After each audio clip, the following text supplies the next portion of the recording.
Today we're going to see if this waterproofing spray works on this cover. What's happening, Panda Nation? Peter Von Panda here. Hey, I've got my outdoor fireplace here with this waterproof cover on here, and it's been on here a couple of years. And what I noticed here in the last rain, what we had, even though it wasn't a heavy rain, it looked like it just kind of got soaked. And what I don't want to have happen is just have that water being held in place here. I would love for it to sheet off more and maybe make sure this is not soaking through and getting to the fireplace underneath. So I just picked this up. It's by Soft Soul. It's a heavy-duty silicone waterproofing spray, and I thought we would just try to spray it on here and then see if it really works by dousing it with a little water. Let's give it a try. Now, the instructions say to make sure that the can is at room temperature and hold it about 6 inches from the material that you're spraying. It also says that it's flammable, so you don't want to use this indoors and you don't want to have any open flames around it, that's for sure. So I'm just going to go ahead and see if I can get a good coat on the top of this cover. Now, it also says to test it for color fastness.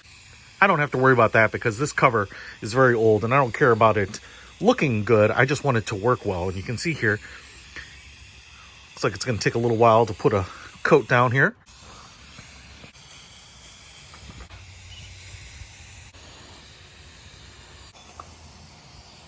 So I covered the top of this. It's about 4 feet by 4 feet, so 16 square feet. And I have, it feels like maybe a fifth of the can left in here. I was actually a little worried because I was putting on such a thick coat. You can see how it's wet with the spray on there that I was going to run out. But if you're going to do something like a tent or a tarp, you might need a couple of these cans. But I would definitely say that I feel like I could have done a 5 by 5 here, so 25 square feet with really good coverage. Obviously, I really impregnated that material. But now what we'll do here is we will wait for this to dry, and then I'll come out here with a bucket of water and douse this thing and see if it worked.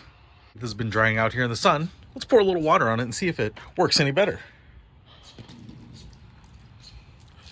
Dude! That's crazy. Look at how it's pooling there.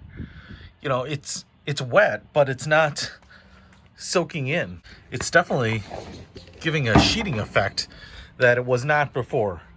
It would just get wet and it would never bead or anything like that. So that's pretty cool. That says to me that this stuff works.